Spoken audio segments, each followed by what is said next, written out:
Sensibilidade assim para quebra-cabeça. Ele esperto, atiladíssimo, quebra-cabeça, jogo de bingo, as questões assim de alfabeto, de construção de nomes, tanto é que ele já escreve os nomes da família, né? Ele já chegou aqui, ele já dominando a escrita do nome dele.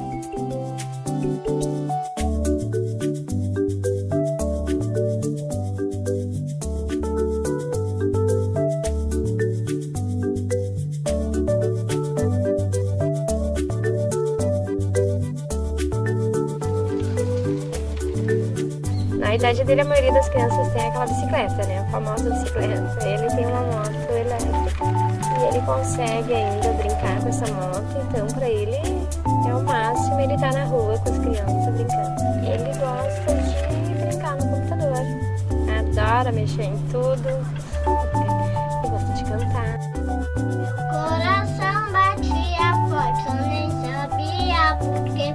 Eu era apenas um menino descobrindo a paixão. Eu te olhava todo tempo e nem sabia a razão. O Nicolas é uma criança que nasceu com atrofia muscular espinhal, que é uma síndrome, né, que ela degenera os músculos, então ele vai perdendo movimento. E problemas na deglutição dos alimentos. Por isso que ele só se alimenta via sonda, que ele não pode se alimentar via oral. Ele estava já na fase de caminhar e ele não firmava a perna. Daí foi mandado para um neuro, onde eles descobriram que ele tinha essa atrofia. A notícia, na hora que foi dada, foi um baque, né? Porque nós não esperávamos, até porque temos 2 saudáveis, né? Mas em seguida nós conseguimos aprender com ele, estamos ainda aprendendo com ele, né? Ele queria estar no meio das crianças e não podia. Nós tentamos creches para ele, como foi orientado pelos psicólogos que ele ia, né? Não conseguimos, sem sucesso, as creches não quiseram aceitar porque achavam que era risco. E a única escola que aceitou ele foi a escola Cantinho Amigo, né? Ela teve que recorrer à secretaria, né? E aí, através da Secretaria Municipal de Educação, eles encaminharam ele para cá. Eu tinha medo dele ser rejeitado pelos colegas, dele não... Assim, se relacionar, ele se relaciona bem com todos. Mas eu tive medo de alguma criança ou alguém judiar, empurrar, aquela coisa de criança, né? Até a década de 80 era forte a segregação. Então havia um movimento social muito forte, e havia um movimento social de direitos humanos internacionais muito forte, e no Brasil esses movimentos já eram fortes, de garantir o direito à escola. Então os pais, os professores achavam que era impossível uma criança com deficiência neuromotora, uma pessoa com surdez, uma pessoa cega, ir para a escola regular. Então se defendia a escola especial, se defendia a classe especial, né? E nós lutávamos já nesse momento histórico pela integração, colocar as crianças na sala regular. E acho que cada vez mais assim a nossa sociedade está se preparando, né, para conviver com pessoas que até então estavam um pouco escondidas.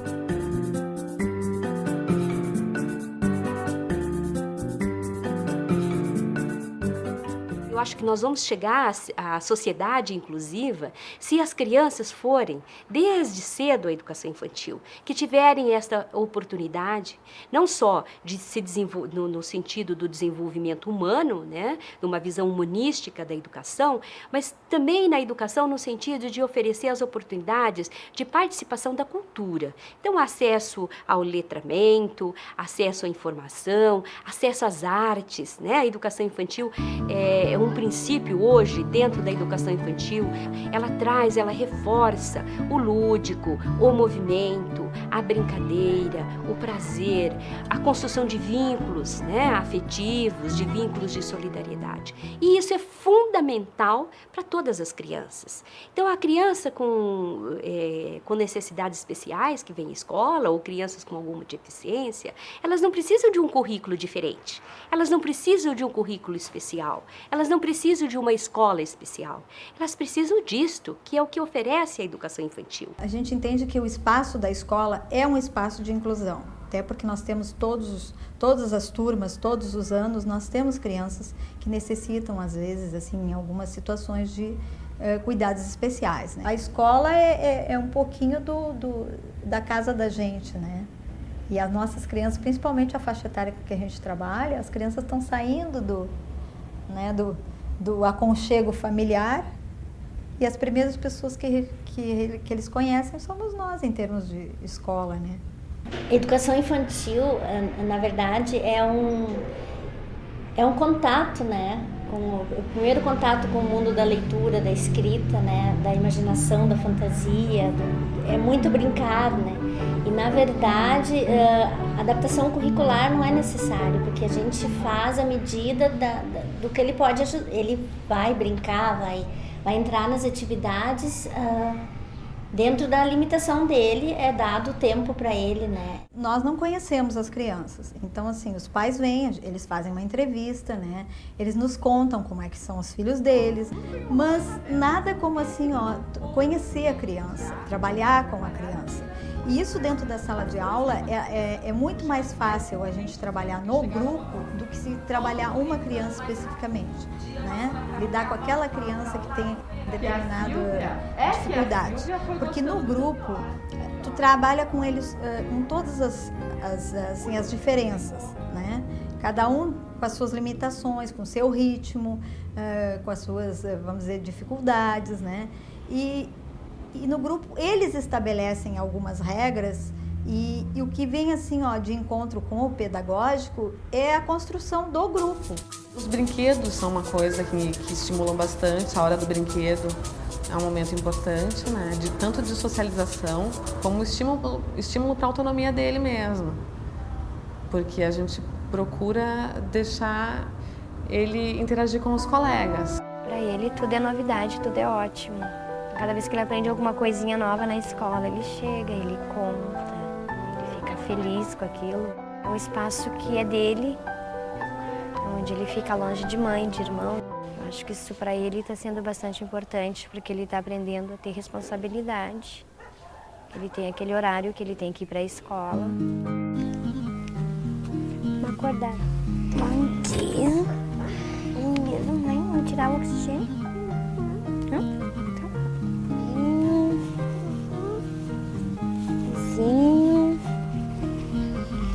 O que nós vamos fazer depois?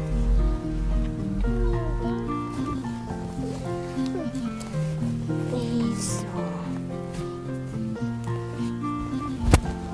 Que susto.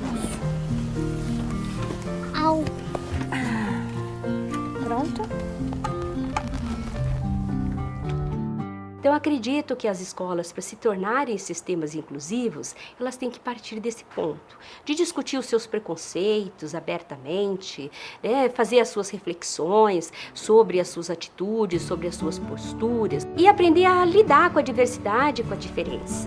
Não é uma questão de generalização ou banalização da diferença. Então, uma das coisas que mais me preocupa no discurso é, vamos brindar a diferença. Então, lidar com a diferença não é uma aceitação passiva. E isso passa por toda uma reestruturação das formas de relações e interações dentro da própria escola, né? Entre os professores, das atitudes entre os professores. Porque a gente não ensina para a criança aquilo que a gente não vive no nosso cotidiano. A experiência de Porto Alegre foi uma das primeiras capitais, eu acho, um primeiro estado que iniciou a inclusão. Então, as escolas já têm uma caminhada e aqui sempre teve inclusão. A criança com deficiência física, ela tem as necessidades específicas, né? Que são de ordem da acessibilidade.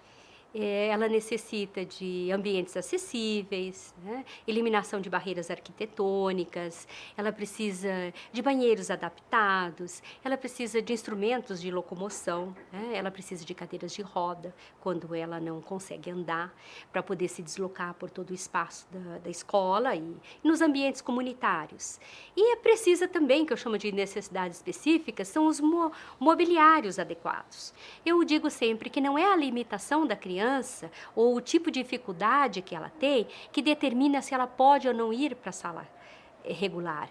O que determina é a capacidade da escola se organizar para modificar esse ambiente, esse mobiliário, para que dê condições de acessibilidade física para essa criança e de ação, que ela possa brincar e trabalhar em todas as atividades com as mesmas oportunidades. Ela vai trabalhar de forma diferente, fazer de forma diferente, mas com a mesma qualidade de oportunidade que as outras crianças.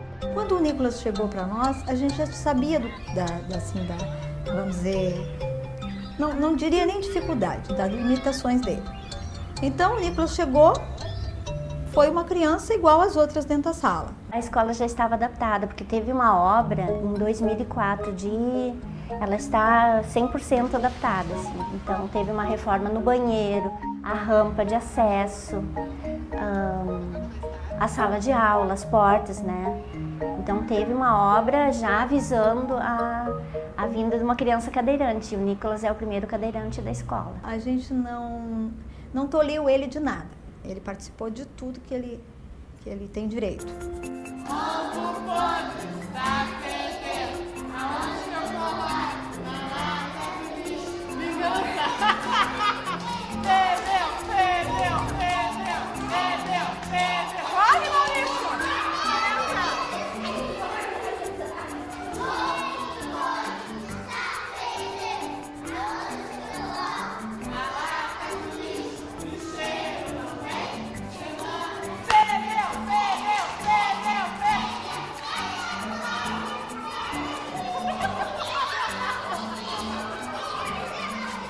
À medida assim que o programa ia sendo desenvolvido, que os nossos projetos iam sendo trabalhados, ele participava assim, aquilo, tu via que ele fazia aquilo com alegria, né? E queria sempre, prof, mas tão pouquinho. Então, às vezes ele achava que a atividade era pouca, né? Porque ele tinha condições até de trabalhar mais, assim, de se envolver mais.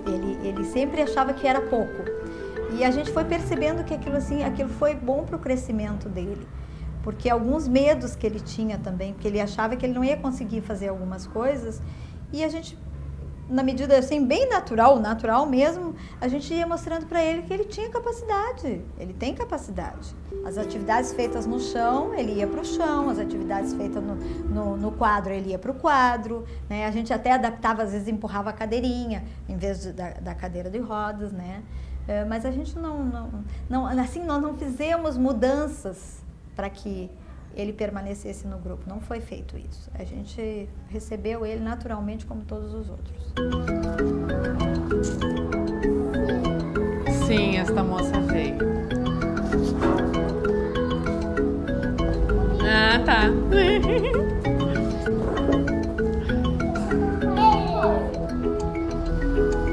Cristiane?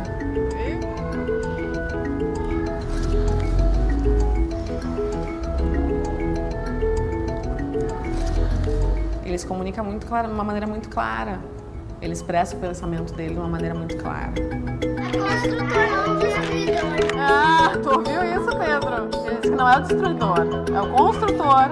Ele participa das atividades, ele responde quando solicitado e quando não solicitado também.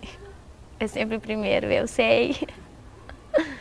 É uma criança muito bem informada, que traz contribuições maravilhosas assim, para o nosso meio, para o nosso convívio. E o Nicolas é uma criança, sim, ele é muito maduro. Eu não enxergo o Nicolas pela necessidade que ele tem. Eu enxergo ele como uma criança que contribui muito, porque isso é o mais marcante nele. O que vai ter nessa fazenda? Bicho? A demanda principal é a questão física, né?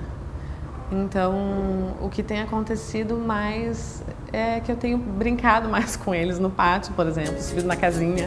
Porque é um brinquedo que é difícil para ele utilizar. Tem uma ponte móvel que fica meio bamba, então tem que ter um apoio. Ele tem dificuldade para sentar, ele tem que ter sempre alguém para ajudar ele. Tem que ser ajudado para ir ao banheiro, ele tem que se alimentar pela sonda. É uma alimentação especial, é um leite de soja. E, por causa da própria deficiência dele, ele acaba não conseguindo comer o necessário. Então ele manda para o pulmão.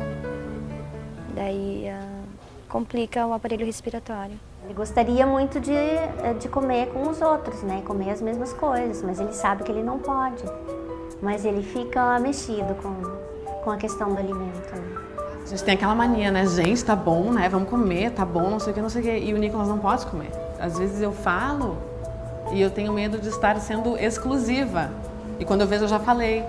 Mas na realidade, a orientação é que a gente consiga ser o mais natural possível, até porque ele tem consciência do que ele pode e do que ele não pode. E isso é uma coisa que ele vai vivenciar sempre, né? Não vai ser só aqui na escola, vai ser na vida dele, lá fora também. As 100 crianças que vêm, cada uma é de um jeito, né? Então, para receber cada pessoa, cada criança, a gente faz um preparo. Tenta saber o máximo dos pais, né? Quais são as necessidades especiais daquela criança, como a escola pode lidar com isso. Claro que a formação é importante, cursos, leituras, encontros para falar disso, né? Formações, a gente faz formação, estuda. Quando são crianças que precisam de um apoio, a gente tem uma estagiária que está na sala de aula para auxiliar o professor na inclusão dessa criança, auxiliar no que ela precisa para ter um convívio com os demais, né, com os colegas, poder participar das atividades em todos os momentos da rotina da escola. Quando a gente faz a roda sentadinho na cadeira, ele geralmente chega na cadeira de rodas, né? E a gente sempre tem cuidado de perguntar para ele o que é mais confortável para ele, ou se vai incomodar ele ficar nessa cadeira menor, numa cadeira que é mais dura, que, enfim, não é a cadeira dele. Em geral, ele aceita numa boa, ele diz que não tem problema, então a gente costuma colocar ele na mesma cadeira junto com as outras crianças, ou se estamos fazendo a roda no chão também, sentadinho no chão. Né? Para que a gente possa ficar todo mundo no mesmo nível. Eu entendo a inclusão como um processo. Então, a questão de, o professor está preparado ou não está preparado. A escola nunca vai estar preparada. O professor nunca vai estar preparado, porque nós não estamos preparados para tudo. Nós não sabemos tudo. É um processo em construção. O que nós precisamos é ajudar a escola a iniciar esse processo de construção, né? A ressignificar o seu projeto, a ressignificar a sua prática, né? E ela buscar os caminhos de resolução dos problemas e fazer alianças, parcerias, porque sozinha a escola também não dá conta. Nós somos pedagogas, nós trabalhamos com a parte da construção do conhecimento. O importante é que a gente busque apoio de pessoas que já trabalham nessa área, pessoas que têm mais experiência que a gente, buscar leitura, e a dúvida é uma coisa que vai estar sempre presente. Mas o que mais é O que tranquiliza é a assessoria da Secretaria Municipal de Educação. Tem uma equipe de educação especial que dá assessoria às escolas. Todos os meses, uma vez por mês, a gente para fazer uma formação, estudo e planejamento das atividades. A gente faz as conversas, né, antes de receber as crianças, conversa com as mães, com os especialistas que trabalham com a criança, né, que nem no caso do Nicolas. Tem fono envolvido, tem médico, fisioterapeuta. Então a escola faz todo um preparo para acolher essa criança com bastante segurança. A fisioterapia ajuda para ele saber a se movimentar, como fazer a transmissão de peso no corpo. Ajuda também para manter os músculos, né? Ele nos dá aquele, vamos dizer assim, o como trabalhar com a questão motora do Nicolas, né? O que ele pode, o que ele não pode. Como fica a postura, porque o Nicolas tem uma escoliose já, né? Teve reunião com a fono, né? Onde ela explicou a consistência dos alimentos, né? Ou como preparar a sonda. Todos sabem como proceder nesse momento. Às vezes a gente corre na frente e a gente quer preparar o ambiente, tu acaba super protegendo também. Eu acho que nós, professoras, também temos que nos cuidar para isso. Porque tu acaba querendo super proteger a criança, algumas vezes, num momento que talvez não seja tão necessário. Então, por isso é importante o contato com o fisioterapeuta, com a fonoaudióloga. Algumas vezes, quando ele está sentado no chão brincando com as crianças, a gente fica preocupado com a questão do equilíbrio, né? Se ele vai conseguir se equilibrar, se ele não vai cair para um lado, para o outro, enfim. Eu já estava pensando em algum equipamento, alguma almofada e tal, especial, para ele ficar ali sentadinho, para não correr o risco. Só que é uma coisa que a gente sempre tem que consultar antes o fisioterapeuta, por exemplo, porque talvez isso não seja necessário. E aí, a partir do momento que a gente dá esse auxílio, que é desnecessário, tu pode estar fazendo com que ele talvez perca mais força, né? Tu pode estar atrapalhando ele em vez de ajudar.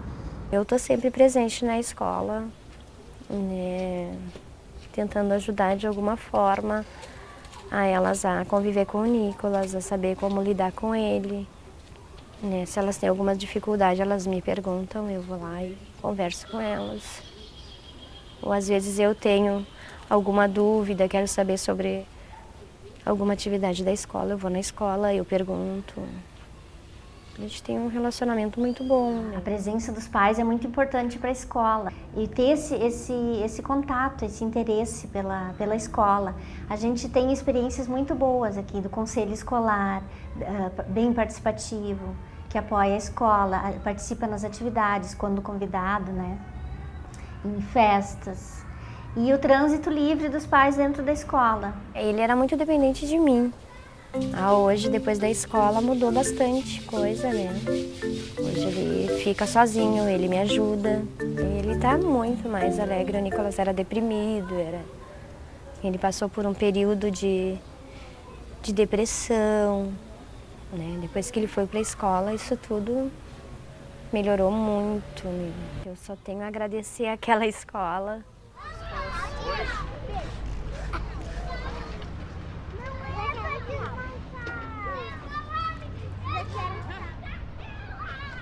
No início, assim, a gente sentia que algumas crianças parece que tinham medo de se aproximar dele, até pela questão, assim, da aparente fragilidade que ele tem, né? Aos poucos, os colegas foram vendo que era muito tranquilo também, que dava para brincar com ele normalmente.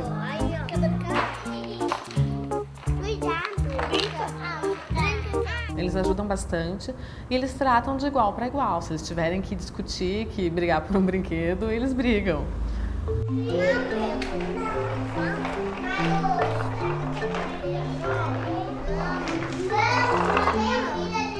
Ele tem um feeling, assim, uma sensibilidade muito grande. Ele lida super bem, ele explica para as crianças o que ele tem. Ele até às vezes usa uma linguagem assim bem científica, então a gente tem que ajudar a traduzir. Como é que funciona essa sonda? Essa sonda é onde eu me alimento com mamá. Não posso comer nada pela boca. Não posso comer muitas coisas pela boca. Nada. E conta pra ela onde é que vai essa sonda. É na barriga? Vai direto pra barriga? Quando estoura o balonete dela, eu mesmo tiro. É mesmo? Né, mãe? Você sabe fazer isso tudo? E é minha mãe que bota. E eu não choro. Você não chora? Ai, eu acho que eu ia chorar. Mas não dói. E tem uma colega que todos os dias no pátio ela perguntava pra ele: por que tu não caminha? Por que tu não caminha? Por que tu não caminha? E ele tava começando a se irritar, né? Então um dia a gente resolveu conversar sobre isso na roda, né? Bom, conversei com ele antes e tal, e a gente combinou que a gente ia falar sobre isso na roda. E que aí qualquer criança que quisesse fazer uma pergunta poderia fazer, e ele poderia falar, né? Explicar, para que a gente pudesse seguir com outros assuntos também, né? As pessoas têm preconceito, então as pessoas têm que se desfazer desse mito. Todos nós somos diferentes. E para ele foi muito bom, porque a vida do Nicolas era assim, ó, era casa, hospital e clínica. Então, assim, a escola foi um ambiente assim, de socialização, de brincadeira. E aqui ele tem um espaço de saúde, ele se sente acolhido, então ele é uma criança mais feliz, ele está assim, de bem com a vida.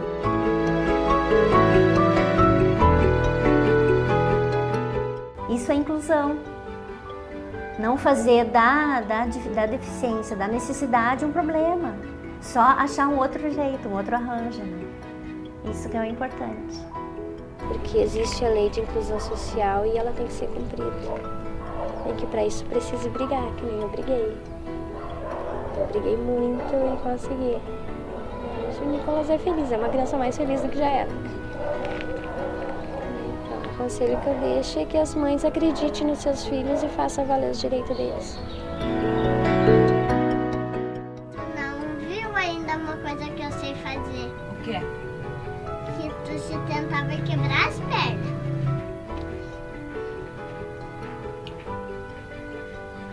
Mãe, me ajuda.